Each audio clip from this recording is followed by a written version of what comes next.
It's been a while, but it's just I went to SMU 3 times in 4 days last week because the admission stuff, and I spent 6 hours because when I drove here it's like 1 hour and I need to like be back there 1 hour. So, but it won't sit. Especially when I joined the club fair, I met a lot of good people, including you. And but you're like stunning because I was like, after I met you, I was like, we should like schedule a meeting, talk about our business,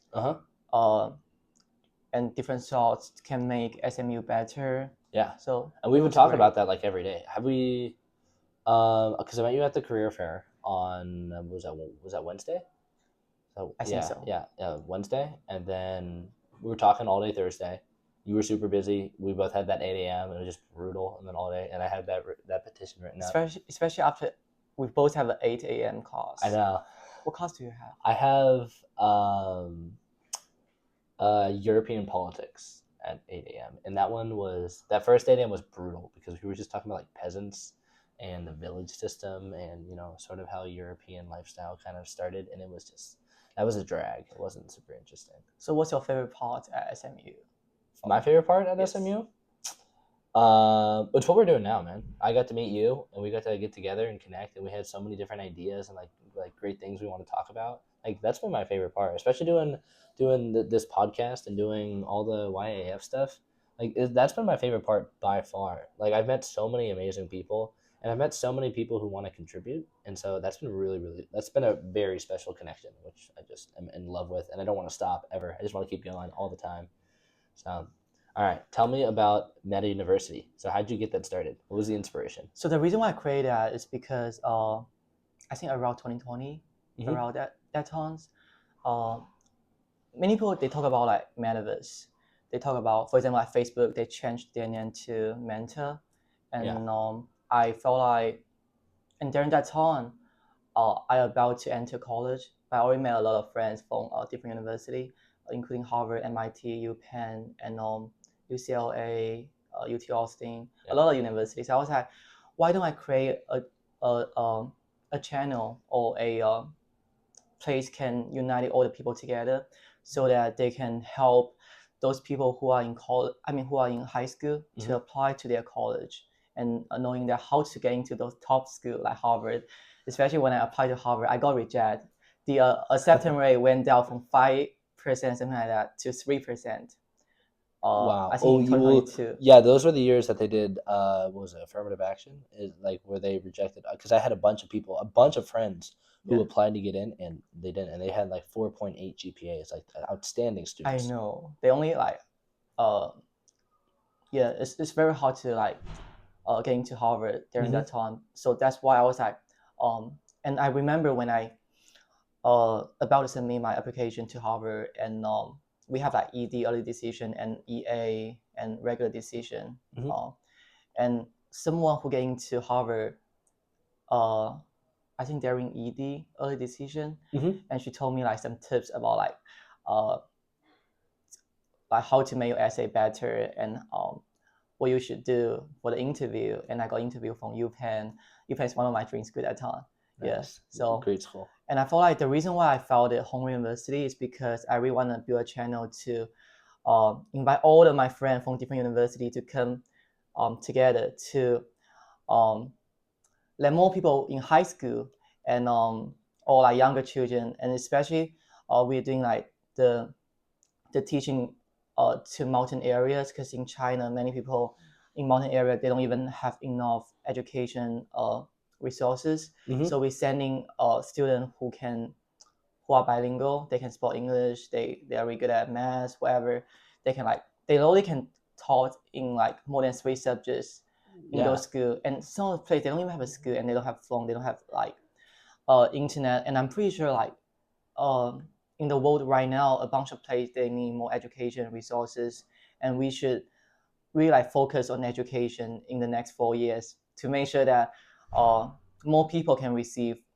For example, like SMU Senate, we should like focus about more people who in need it can receive the scholarship from SMU, so that they can chase their dream and make their dream bigger, and then just contribute, like contribute more to our new student or like the student who want to come to SMU. Yeah. And so you can correct me if I'm wrong here, but what it sounds like you're asserting is that we need more merit-based scholarships. We need people based on merit and what they can bring and what they want to accomplish, and that those are the types of people that we need to be rewarding. The people who are determined to help improve themselves, and by improving themselves, they promote the community around them and they help build that.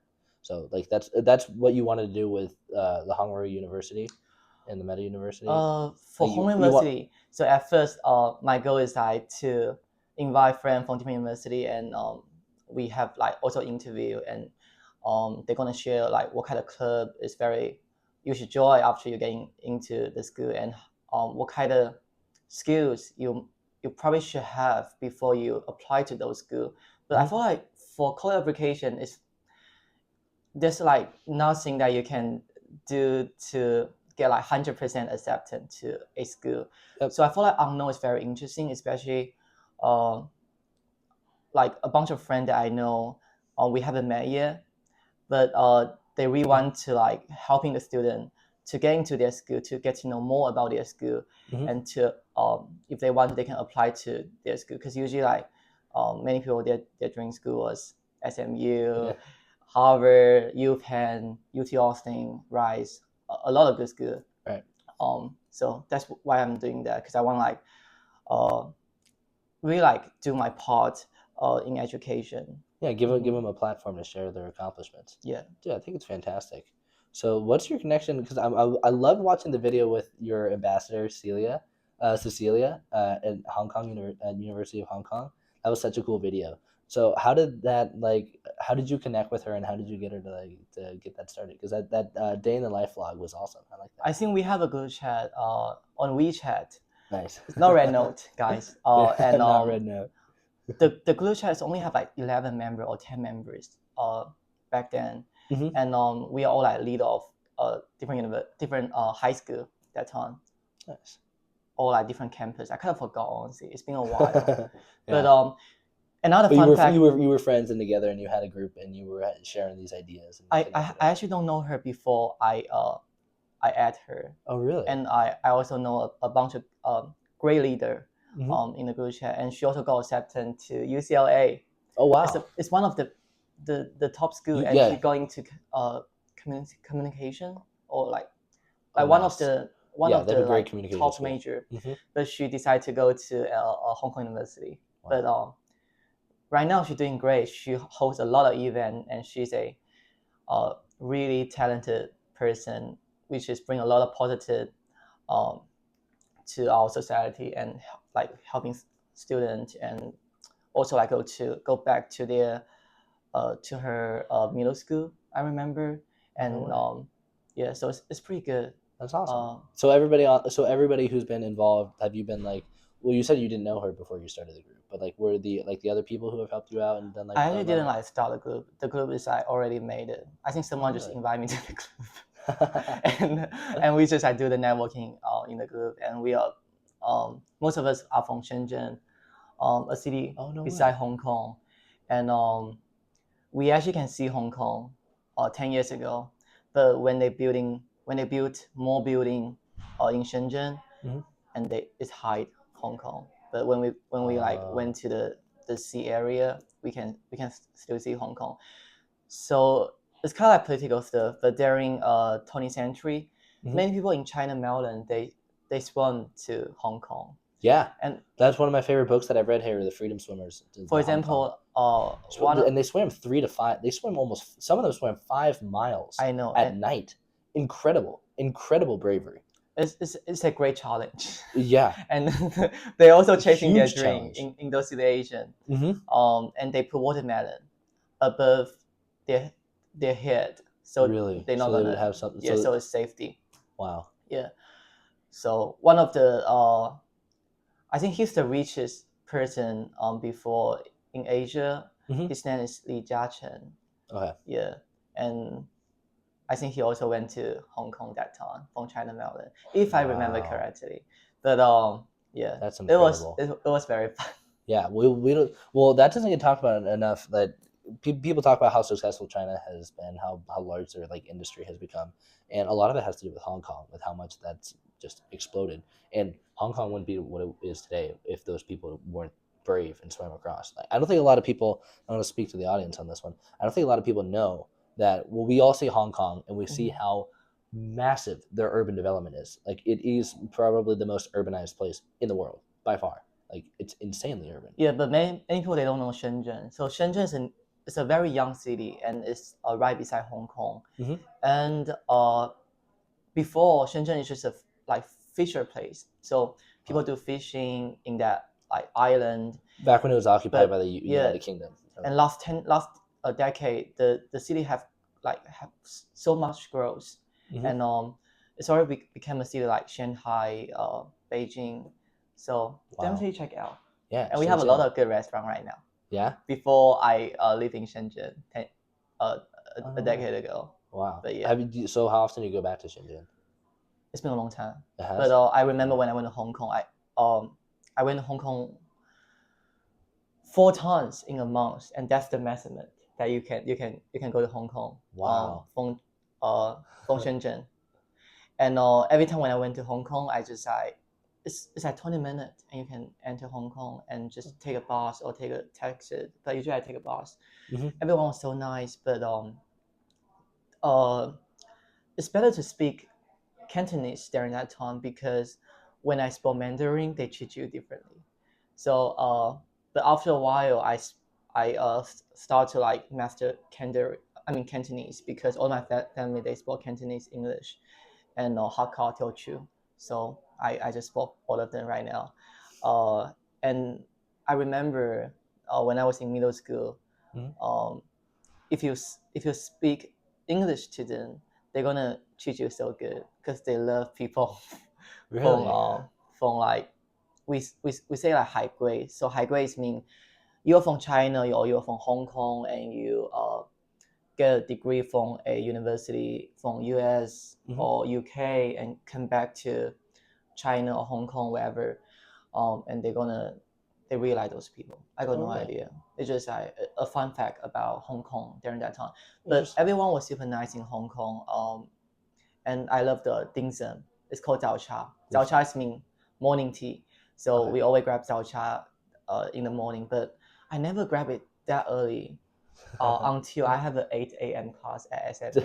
I never take any 8 a.m. class like during college. Really? The earliest one that I have is at night, 9 a.m. What? Yes. No way. But this is your first ever 8 a.m. and yes, kicking your butt? I never take any class. I only went to rate my professor. I'm pretty sure all the professors was good over here.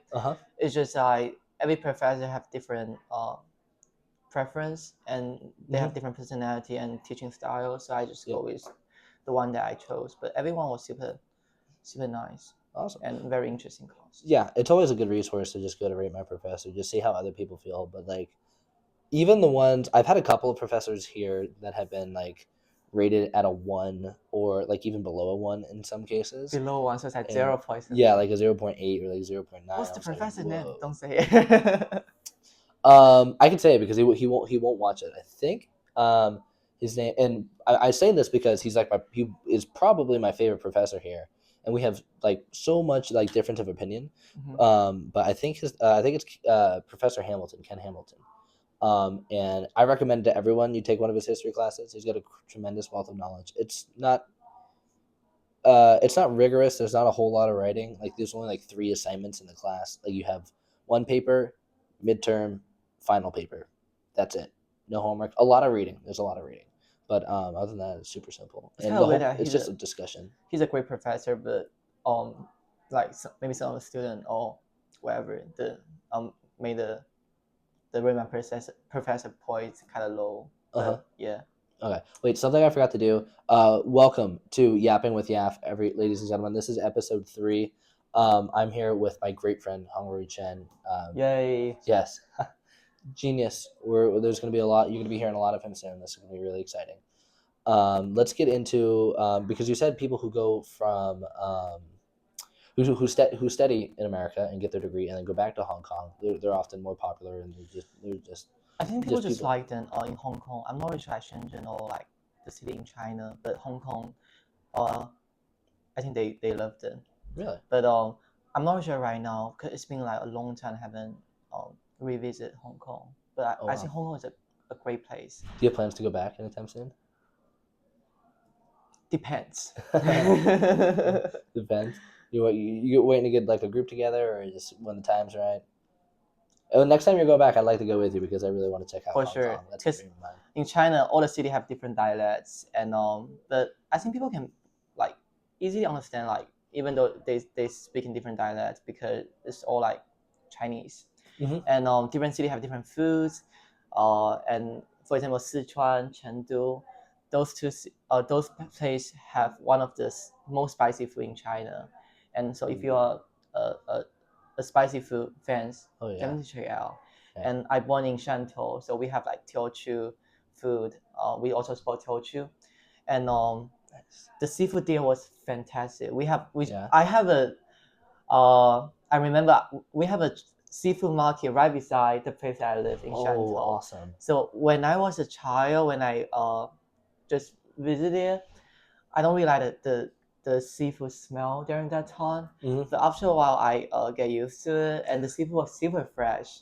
Mm-hmm. But when I moved to Dallas, I don't eat seafood that often because I know some of my friends they sell like great seafood, but it's much more expensive, and it's kind of hard to get it. Depend like they ship it from like California. Yep. And some of the like item that she sells is even from another country. So yeah, so you can get really nice seafood in Dallas, but that's the thing is we're in the middle of the United States, and there's not a whole great seafood market in South Texas along the Gulf Coast. So like if you go to like I think there's a Nobu here, and I think there's some other high end sushi places which they import their stuff from California. So that stuff's like sushi. That stuff's really nice. But we have super good barbecue. And we have a lot of good like Korean restaurant at Keratin and sushi place. For example, like Tokyo One. I haven't checked it out yet. My family recommended to me. Yeah, dude, we need to go because I've been looking for a good sushi place here, and I haven't been super satisfied with where I've gone so far. But yeah, we gotta check it out. So do you think there's a lot of people at SMU who are getting their degree and then they're gonna go back to Hong Kong? They would go back to China. I actually only met one friend. I mean, like I think two friends at SMU. They're from China, but I haven't met any friend. I met one friend from Taiwan, but I haven't met any friend from Hong Kong yet. So I'm not really sure. But I'm pretty sure I will like go meet someone. Yeah. Was there a bigger like Chinese community, like international community here at SMU or at UTA? I'm pretty sure at SMU. Yeah, because at UTA we have a club. It's called Chinese culture club, and they just like sharing Chinese culture to the university. And I went to the Mooncake event one time. It's pretty good. And at SMU, I remember we have Chinese language club, Chinese student association, and maybe we have a Chinese culture club. We have a lot of like different culture club and also like Chinese club. So I'm looking forward to bring the language skills to the clubs, and if they want to learn Chinese and different dialects, I'm down. So you've only been at SMU for a week. This is your first week at SMU? Yes. Oh my goodness. Yeah, that's crazy. But I went to an event. It's called Dare to Dream, hosted by Leon and some of my great friends at SMU. They invited Googlers to SMU at Cox of Business last semester. Wait, you were at the Dare to Dream Google event? Oh man, I was there as well. I can't believe I didn't run into you. I was there for like, I wasn't there super long. I just wanted to. I had promised someone that I would go and say hi and make an appearance, and did. And I really liked the panel that they had. That was a really cool discussion. It was a great event, and the sharing was super inspired and super fun, and we get the opportunity to know a bunch of great Googlers, and they love to share their experience from Google and from their career life to the student at SMU, and so yeah, that's another reason I chose SMU after that, because I honestly some of my friends they don't really recommend me SMU. One of the reasons is because it's expensive, and others so why did is I come to SMU in person to like, because in Chinese we have a sentence called you need to like look at it to see if that's the truth. And but I'm pretty sure like all the people have different preference. So for college application or like the school that you're gonna choose, you're gonna choose the one that you like and just come in person to talk to the people over here and participate, like join some event, participated to some like career fair, job fair, club fair, whatever, to see if you like it. It's very important to like just go to the one that you like and just go and to just something you're interested get in, it. something that you can see yourself getting involved in. And I think that's something that SMU does better than probably any school in the nation, is having that advocacy, and not only that, connecting people with their interests and a career. So I think we have tremendous job fairs and so many networking experiences that I don't think any other university in America offers. So everyone apply SMU. Oh, absolutely, apply SMU. Transfer or college application. Yes, yeah, transfer, get that GPA up. There, SMU offers a lot of merit-based scholarships, a lot of transfer scholarships. So if you work hard where you're at right now, you will have lots of opportunities here. It'll be great. And we are here for you. We are waiting for you to join us to make SMU great again. Great again. Yeah, yes. Make it greater. This is awesome. Okay, I gotta run to class. And link in bio, and we're gonna talk about some very interesting topics next time. Yes, yeah, link in bio. This was only episode 3, and I could have sat here all day. Like I could have gone, like we could have done like another hour and a half of for this. sure. Yeah, but remember to go to class. Don't skip class. Yes, don't skip. If you're class. in high school. Yeah, if you're in high school, it's great that you're watching. But yeah, don't skip class. Get those grades up. Awesome. And we will see you next time. Absolutely. There we go. That was awesome, dude. I know. Killed it.